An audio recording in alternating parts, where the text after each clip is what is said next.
Good day everyone. In this video, I'm going to run you through on the things nga kinahanglan for us to create our frame diagrams through the software called GRASP. Okay, Graphical Rapid Analysis of Structures. Chu. I forgot the meaning, but yeah, basically GRASP. So, dili sa jud dapat huna-unaon nga diretso na ka sa GRASP because napaka-kinahanglan nga i-compute nga mga loads before ka maka-proceed in utilizing the software GRASP, maka-produce ka of frame diagrams. So, the question is, what are these loads na need na to i-compute before ta maka-utilize sa GRASP?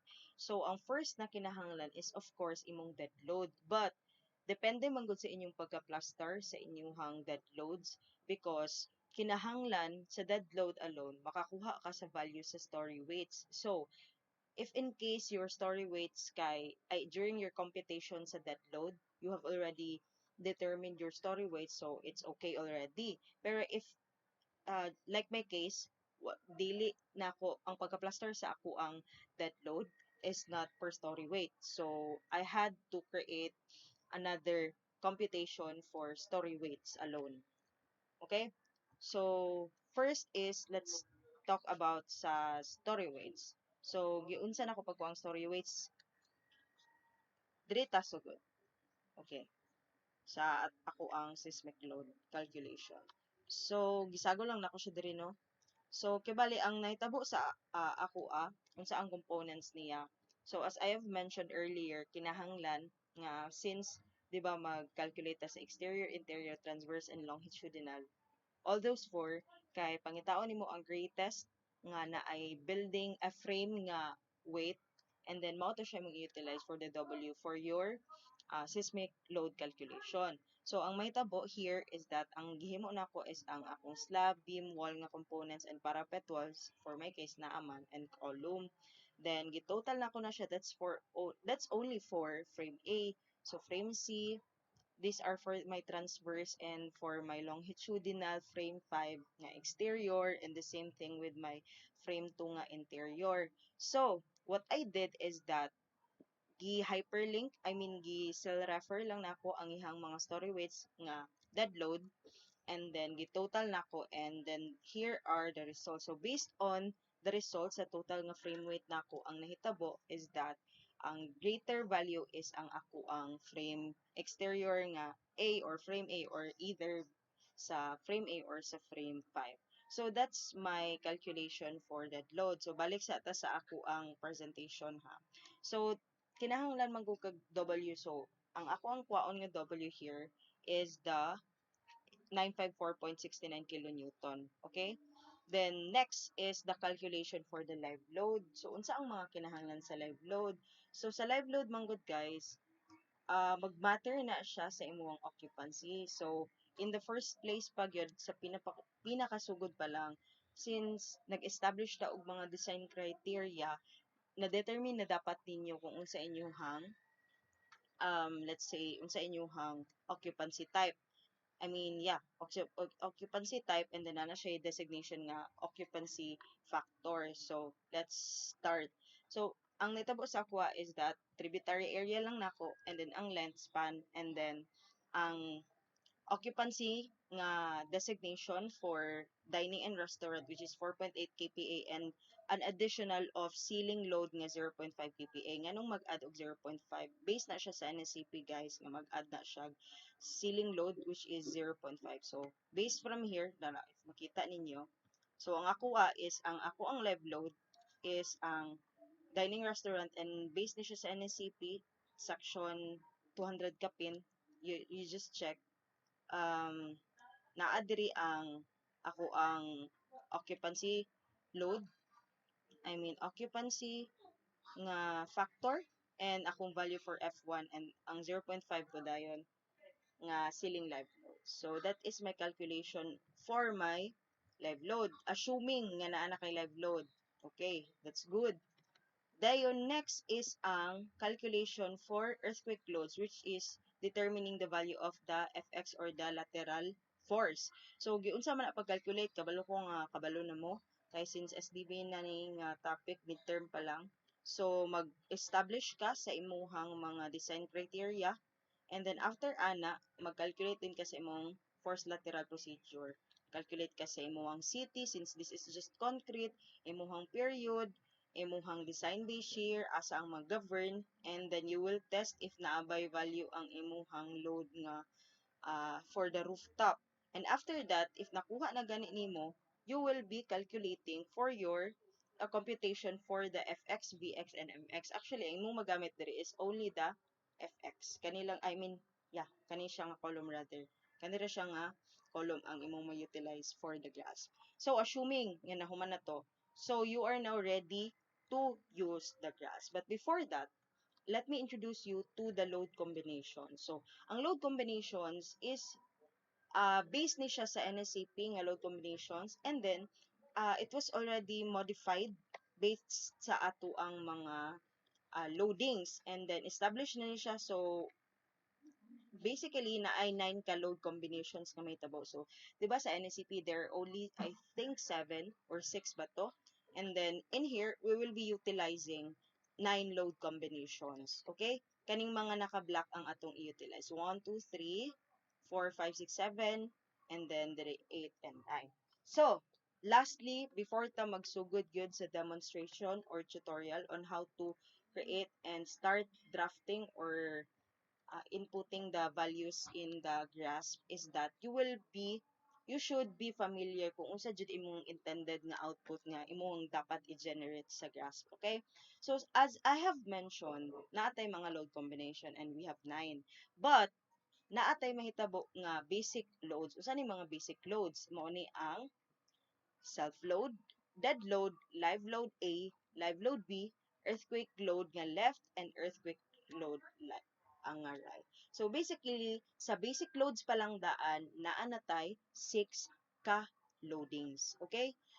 And then, balhin ta sa load combinations. Sa load combinations, naatay 9 ka load combinations. And then, per load combination, dapat makaproduce ta og frame for deflection, moment, shear, axial, and support. So basically, na ay per load combination, let's say 1.4D nga load combination, naa siya ma-produce nga 5 ka load diagrams. Okay? For deflection, moment, and shear. So the total is, let's say, the total frame diagrams that one should create is 6 sa load combination, I mean, basic load, and then sa load combination is 9, nganong 9 man, kay 9 man ka combination, times pila ka buok, dapat each nga load combination nga makita nga diagrams is 5. So 9 times 5 is 45. So a total of 51 ka diagrams per frame. Take note, per frame. This is only for per frame. Let's say frame A for my case. Frame A lang ni siya. And then, mag-solve pa man gahapon pud ko. I mean, mag-generate po ko separately for my uh, frame for others, like let's say frame A man to akong gi-mention, so na mag-create po ko for frame C, for frame 5, and for frame 2. So technically, when you multiply it to 4, so makaproduce ka 200 plus nga diagrams. So I believe ready na ta to create and start the grass. So nganong taas man ang explanation para dili maglibog kung unsa ang dapat nga expect, and then unsa basig mag-grass na mo nya wala pa day mo nakakalculate sa live load, dead load ug sa seismic load. Okay, assuming nga i-open nato ni.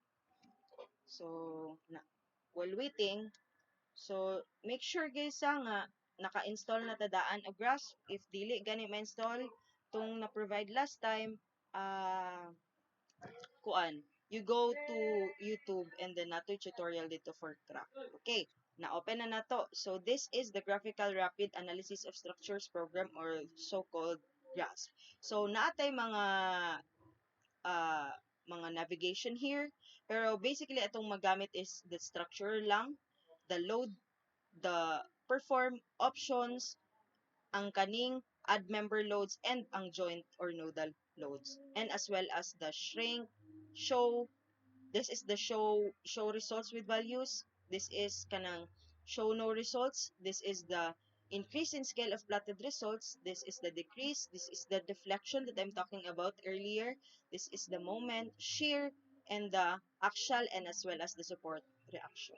So, para unsaon man siya pag-start na to og create. So, we will be using, going to rather to the bottom nga structure, and then we will go to structure wizard. So, ani guys, you have to be familiar with your building alone sa inyong design. If you have to classify if regular bay, irregular bay, if unsa siya nga shape. So, as for my case, since ang ako ang building is a box type, and then all of them has the same length. Like for example, my length from frame A to B is 4 meters, from B to C is 4 meters. So basically, and all throughout until D to E, 4 meters, ang mahitabo is that ang ako ang i-click diri is ang regular bay. Pero if just in case nga, example, let's say ang imuhang frame A to B is 4 meters, and then your frame 5 to let's say frame B to C is 6 meters or whatever, basta different, let's say 3 meters di gamay kay nakadrasad kay ang 6 meters. So maklasify na siya nimo as irregular bay. So pakita na tamo sa example sa irregular bay ha. So sa irregular bay manggod, you will be identified unsa ang irregular bay ha. Pila daw ka buok bay. Bay is just basically your grids. So pila ka buok imong grid ba? Itong minimum is I think 4.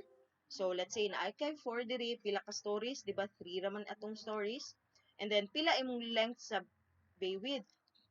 Pero just in case guys ha nga, different pa inyong dimensions for your bay width, right? Different. So, dili nimo siya i-input here. Okay? Then, for your story height, diri gyapon kung irregular ang inyong bay ha. So, before day tuod ana, you have to make sure guys nga imong units is naka-SI because since ang atong ginagamit diri is ang metric man, right? Next, let's go back. So, sa structure wizard, guys, since regular man ato, ako ang bay, rather. So, i-input ako na pila kong base. Mine is 4, pila akong stories is 3, and then pila akong length is 4, and then akong story height is 4. Gyapon. Okay. So, muna ni imong next nga makita, you will be asked pila imuhang dimension sa imong column section. So, ang pangutana, what should I input? So, in your initial sizing, nag-decide na, di ba mo, right? Nga pila imuhang dimension for your column. Yet, right? So, as for my case, ang aqua is 300 by 300. So, if inyo i-input lang ninyo dira, this is in millimeters. Next, in my beam section, mine is 500. The depth of my beam is 500 and ang width, beam width is 300. So, i-finish na nako siya ha. So, okay. This is what it looks like kung ang imuhang diagram is regular bay. Okay? This is the itsura. Next, if makita nimo sa upper right side, guys, na ang different cases. So, my goal is to eradicate or to delete the service load and to the ultimate load and add all the load combination and the basic load combinations na ginagamit or gamito na to. Okay? So, sa loading, guys, let's go to loading, edit and change load case. So, since, di ba, as I've mentioned, I will delete this. Delete na ko ang service load and as well as the ultimate load. Okay. Next, ang atong himuon is we'll basically just input first our basic loads. So, unsa man ang basic load name na to? So, let's go back. Dapat nakatype na mo aron dili mo maglisod. So, ang unsa tong first nga basic combination? Self load. Ana naman tay self load, right? Unsa na lang day tuod ang wala diri sa tua? Ang live load A. So let's designate this as live load A. Live load B ang wala. Earthquake left and earthquake right. Okay? Add load case. So live load B. Okay lang. Okay, makita man guna ninyo if mali inyong pag-input, it's because kung basic load diri siya sa imuhang columns, if ang imuhang basic combination is diri siya sa imuhang rows. Okay? So, na-input na nato atong live load B, diri na punta sa ato ang earthquake. Let's put nga kuan EQ left. Okay, para dili itaas ang type. And then, naana siya. Dili lang kayo ninyo makita sa screen, but naana siya. The next is ang EQ nga right. Okay? EQ nga right. So, assuming nga humana ato ang basic loads. Naanang unom. So, let's count. 1, 2, 3. Actually, magawa sa na inyo ang kuan. Self-load na rin ay 1, 2, 3, 4, 5, 6. Okay, achieve na nato ang ato ang basic load. Next, let's add our combination load. So, don't forget to click the combination load, guys, ha. So, unsa ang atong mga pangalan sa combination load? Kanilang atong ipamuta. Kani, okay. Next, combination is this. Let's add for the combination of the name. Ikaduha pa to, ha. Next. Okay, maghinhinay lang ta. Ay, para wala sakit. Okay?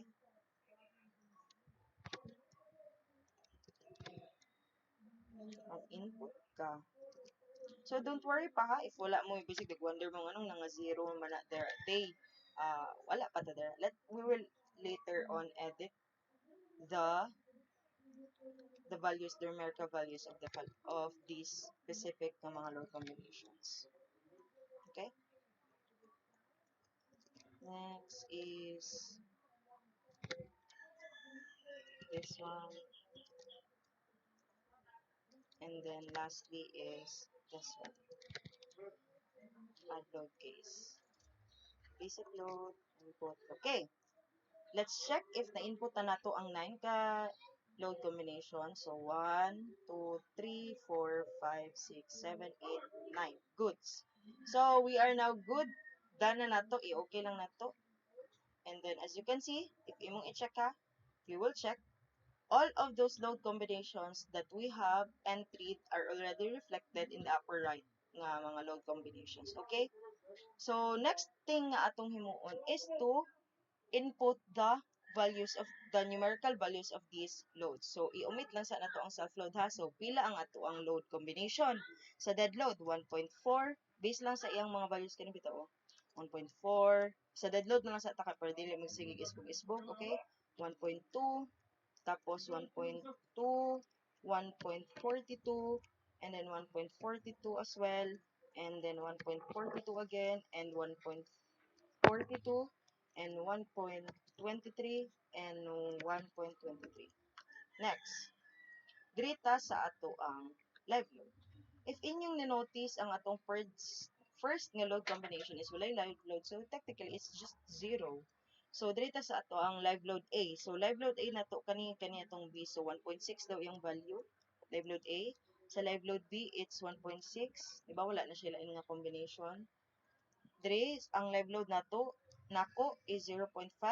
Oh no, I forgot to tell you nga dili day 0.5 dapat ang atong load combination dire. So, ana ha, before everything else ha, you should be familiar if pila imong value sa F1. So, unsa man ang F1 day ya? Ang F1 guys is your here. Ipakita na nako gaganiya. If gani ang imuha daw F1, if ang imo daw live load is in excess of 4.8 kPa, imong live load, you will be using 1 as your value. Pero, if ang imuhang live load is lesser than 4.8, you will be using 0.5. So, as for my case, ni-exceed ako og 1. Ni-exceed ako og 4.8. So, technically, dapat akong ibutang diri. Wala lang na ako na-edit, but it is supposed to be 1.0. 1.0 ni siya dapat. This as well, 1.0. Kani po, 1.0 po ni siya. This is only applicable ha if ang F1 nimo is greater than 4.8. Pero pag 4.8 gani inyong load combination, pasok pa na siya sa 0.5 no value sa F1. Ha? Okay, change na ako diri. Pero based sa ako ang grasp nga nahimo is that wala pa man ako to na screenshot pero na-edit na ako ito nga 1.0 ang value sa akong live load. Nalimot akong edit diri sa ako ang Excel. Okay. So, pero before ana bi kay mag-edit sa ta, change the load case name. Mhm. Okay, delete na lang na ako i-change ha, pero assuming nga kuan. Akong live load A daw is 1, akong live load B is 1, akong live load A is 1 pod, and akong live load B is 1. Alternate lang ni siya kay A man B. Although it is not reflected, pero kabalo man ko nga LA ni nga case, and LB din ni. Okay? Then dirita sa 7th nako nga load combination. So pila akong left daw, earthquake naman ni wala na live load. So okay na. Diri na puta sa load combination sa earthquake nga right ug left. So sa earthquake first, second, third walay earthquake nga loads. So omit na ta na. Dirita sa ato ang fourth. So pila daw akong left nga loading? 1.0, 1.0 akong left. Next is ang akong right na pud ang left gyapon daay 1.0 gyapon. Next diri na ta sa ikaduha right na pud 1.0, 1.0. Then diri ta sa last two left daw is 1.0, and then ang akong right is 1.0. So I think okay na ta, naka-establish na ta og mga load values o mga load cases. So diri na pud ta sa review sa nato if sakto 1.4, 1.2 to 1.42. Review na to kay dako kini siyang problema if dili mo sakto left, right is sakto. Okay, left, right earthquake 0.51 na siya guys ha. Sa ako ana nga case, pero if inyong case is lahi is basta mag-vary man gud imuhang F1 ani, nalimot lang ko name, but technically sa ako nga example it's 1 akong value. So okay na ta. Okay, okay na 0. Okay, exit na ako, na save na ba. I'll check muna kay murag di pa nawa, balik ta. Okay, so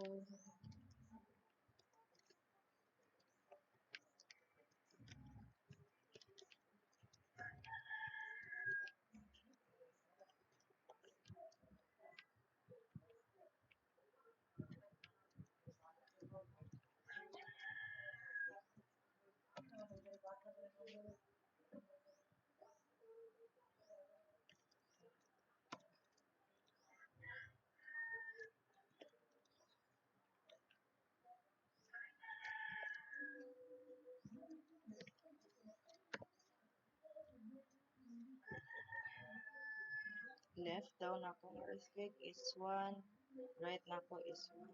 Okay, balik na po sa earthquake loading sa 4, 5, 6, 7. So, pila akong F1 value? Oo. Pila naman eh. Ano to? 1, 2 again.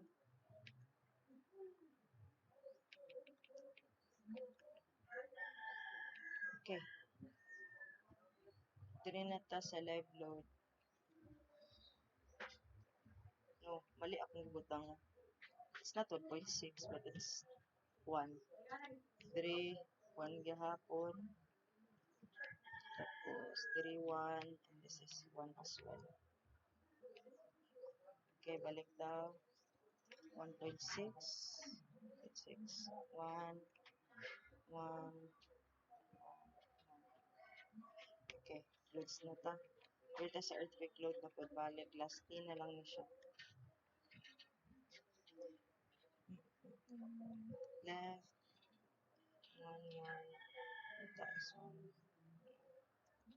So, I think okay na ta. Then, okay. Let's check if na-save na ba siya. Okay, na-save na siya. Ganyan ako wala save. Okay. Pero before, mag-save sa ta. Kay, basin mabikil, mawala na siya.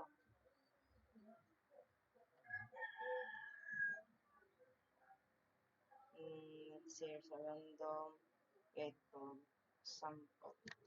Sample. Okay. Next, is we will be placing already our dead loads. Magbutang na ta sa atong mga load combinations. So, unsa ang mga load combinations? Diri na ta sa ato ang dead load. So, sa ako na case,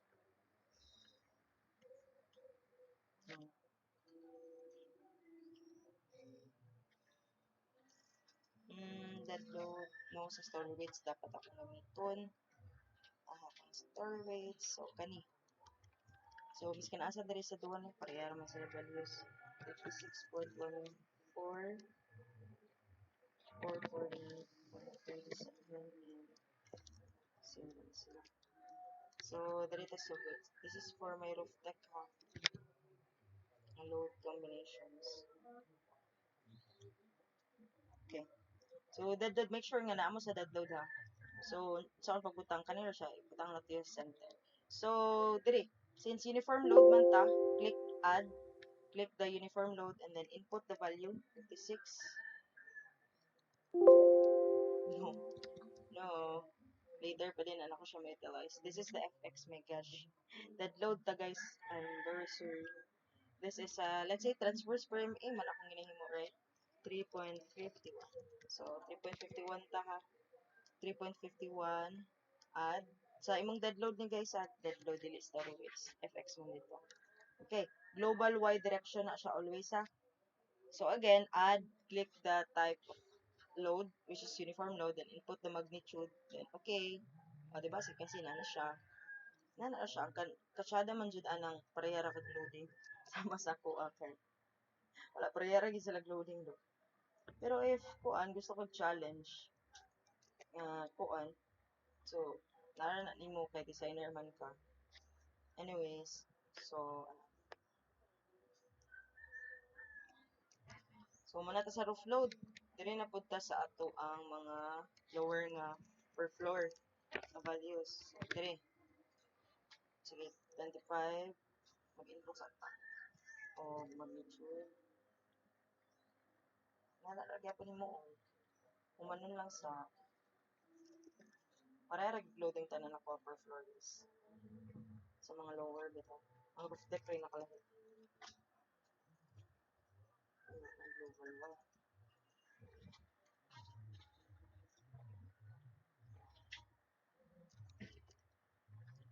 Taas-taas na itong video tutorial ba? Pero, mo ko'y kinahanglan. I-times 2 na lang ninyo glantaw. Gusto ninyo. Kapit na tamaw man. So, this is 25.54.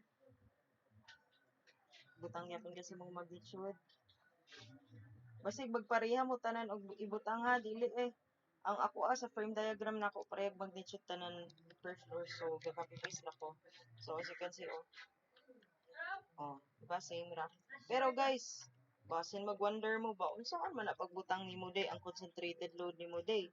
So, unsaan pagbutang guys? Adto ra gyapon ta. Same ra gyapon na process. So, as you can see, naa siya located sa 3, 1, 2, 3, 3, tapos sa column, nakapak mo siya sa column. So, i-click nato ni dire. Yeah, kung asa located. Pero mag-add ka. Hindi mo na i-change. Add ni mo point load or concentrated load. Butang ni mo ang magnitude. Then, ang pangutan na, pila ang distance from the grid to grid. So, ako if as you can see, 0 man diri man nga distance, 0, diri 4 meters man diri ang span, right?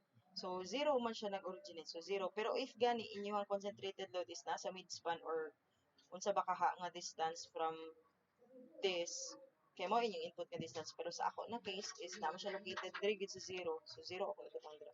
Double Y Japon. Then, tada, na siya. Sa pabalae. Same ra gyapon diri add ko concentrated load.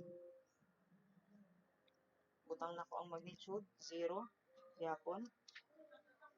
Na po siya reflected diri dayon sa ubos nako. Add concentrated load 0. Then lastly, add gyapon point load. Then distance 0 kana po siya sa column. Okay, we're done ta atong live load. So, sa live load na to is alternate man lang guys ang mitabo. This is A, A, A, A, A, A, A. Okay? So, ato ta sa ato ang live load nga frame diagram. So, sa frame 8 pa ta ha. So, unsa na sa frame 8? Dali. So, 4.8. Okay? 4.8. So, 4.8 daw. So, mag-start ta dire. Global Y, uniform. 4.8. Live load na ni ha. Di na ni dead load. Gitunga mangguna nimo ang case ang sa live load bitaw. Ibahin siya kaduwa. Okay. Dayon, okay. Then kung nagbutang ta diri na pud butang. Ang punta na pila. So diri na po ko sa ubos 5.30 man ako diri. Delete natin dili kay pasa pro. 5.30. So 5.30 same ra gyapon na dito sa ubos ay 5.30 global wide gyapon. Okay. Diri 5.30 dyan hapon. Then, diri na pud ka alternate. Window siya. And then, lastly is here. This is just for the load case A. The question is, next is, ang sa load case B na punta. Okay. Ganata, no? Don't forget to save. Then, diba? I-replace na siya. Next is sa live load case na B na punta. So, since paana-ana tag, diba ganiha? So, dira na punta. Kani, tapos diri, dira. Sakto ba po? Yan. Dili na pa natin ibutang. So, yeah. Dili na ito ibutang. Ang magnitude niya, dili na po, naka-copy paste naman ko nga 5.3. Diri, then diri na po, 5.3. 5.3. And then diri po is 5.3. Next is sa roof deck na load which is 4.8. Dali magbutang na lang ito man 4.8. Sorry. Okay. 4.80. Kapit na dito guys. 4.80. Okay na siya. So, as you can see, when you compare it to live load case A, so, yun na yung itsura. Diba? Alternate siya sa B. Okay. Save na punta. Next. Next is ang case for earthquake. So, kaganiya, dito sa seismic katong FX nga akong na-type, mo din siya inyong FX, guys. FX up. This is the story with English. Okay. Next is FX ganito. Ano sila? Six. Na. Next is 66.56 T. And last is 33.280. Okay, input ta. So, dito sa left. So, instead of using odd member loads, dito sa nodal or joint load. So, as you can see, if imong i-click, di ba, dito mo magbutag arrow, right? So, as you can see, it is assumed here nga ang going to the right is the positive and going down is positive and ang counterclockwise is positive. So, what we're gonna do is ang magnitude niya is positive lang. So, muna ang sa fx ha, nga left. Pero pag muadto gani ka sa right, opposite lang ana. So, unsa may opposite ana? Syempre, you will assume the opposite. So, magbutang kag negative. Same magnitude. Diba? As you can see, opposite ang direction. So, balik na punta sa ato ang left. So, dito sa second floor. Okay, sa second floor, dito magbutang. Pila? Positive yapon. Ato na punta sa right. Pila yung magnitude. Same ra yapon. Pero, yung sign lang, direction is the other way. Then, lastly, dayon sa last floor, second floor, is this one. Then you will put it here. Positive ha, kay going to the right ang assumption. Then here. Negative. Opposite direction. So, okay na ta. I believe. Yeah, okay na ta. Diba kapila ka mag-save, mas gi-save na ni guys need pa gyapon i-save balik every time na changes. Okay, I think we're done. So again, run through ta sa ato ang dead load. Ina nang itsura dead load, live load, imuhang live load B, that was live load A ganiha, left and right. Okay. So now, diri na ta sa ato ang calculation, I mean performing sa analysis. So diri ta sa perform analysis. Okay, na tay value. So as I have mentioned ha, if inyong ma-remember kinahanglan tag self-load. So i-show na tong values, nantay value for EQ right man eh. Dito sa self-load. Self-load. So, mo ni siya self-load, imong dead load, imong mga basic loads ni siya, live load, ipang screenshot ni siya tanan. O, diba? Inanang itsura. Dayon next, left, and right. Okay? Ang red is ang elastic nga deformation, ha? So, mo na to tong basic, pero pag abot mo diri sa combination, let's see here. Nara ang akong pasabot nga deformed shape deflection. Kinahanglan ipakita ha, deflection. Mora man gyapon itsura. Imuhang bending moment. So inaning itsura, if exagen ra kay mong lantaw, you can decrease the scaling sa iyahang pagka-plaster, but don't worry kay same na nag-magnitude, but ang pagka-plot lang niya is ang pagka-plot lang yun niya kaya medyo uban is exaggerated. Okay? Then shear, o diba, exaggerated ra kayo, so you could decrease the plotted results. The magnitude will still remain, but ang pagka-drawing lang niya mo ay i-decrease. Muna ni siya. Dayon, axial, dayon, ana, and then, if gusto po ka ipalapad, pwede ka mag-increase, then pwede po ka i-decrease, depende nimo. And then lastly is ang support. So, moto sila tanan guys, imong tagsa-tagsaon og screenshot. Actually, there is a feature here in Grass na pwede ka automatically maka-print, maka-export, but I tried it and I don't like the results because gagmay kaayo ang diagram, and then the values are overlapping. The numbers couldn't be read. Kay grabe ga, lapas-lapas na sila. So, I will show you ha. Na siya dali. Report, preview report. So, ina na siya ha. Page down. Ina na siya. Nga, oh, grabe ka. Dagko, galapas-lapas, gagmay, kay values uban. Di na maklaro. No, mas maayo nga ang akong gihimo is screenshot ra gid nako siya guys. So, nana siya naka-plaster here sa kuha. Mano-mano nako screenshot kada isa. So, nag-loading pa ako ang paper. So, gumikan sa kadaghan manggod sa diagrams, kakalibog na ko minsan o trace asa na ko i-change image. So, ang ginahimo nako kay gi-comment nako kay para ma-reply lang ba. Loading pa ako. Okay na ba? Wala pa gyapon. So, yeah, 'di ba dali lang. Ang dugay ani guys, mas dugay pa mag-screenshot kaysa sa paghimo sa grasp. So actually, ako wala ang kato kaning daan ako nga data. Daan ako nga data. Nara ako ang mga kuan guys. Screenshot. Tagsa-tagsa na ako. Yun. Nara oh. So, ay napasagdian na lang na ninyo ang glitch siya kay ambot unsay problema niya ang Google products pero ina nagi siya pero ilang print na wala man. So, nara ako ang basic nga load diagram, self-load. This is my dead load diagram. This is my live load case A, and this is my case B, seismic left and seismic right.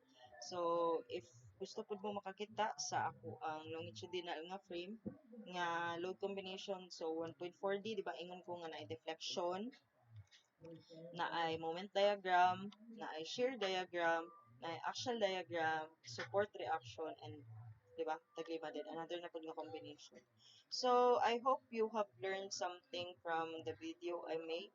So, kani siya nga video is game na ko para sa kung mga kailan na gusto magpa-explain and gusto makabalo if unsa jud ang angay buhaton. So, I hope you've learned in this video and please see you please don't forget to subscribe. Bitaw ka nang see you on the next video. I hope you have learned something, and you can message me if you have any questions. That would be all. Bye.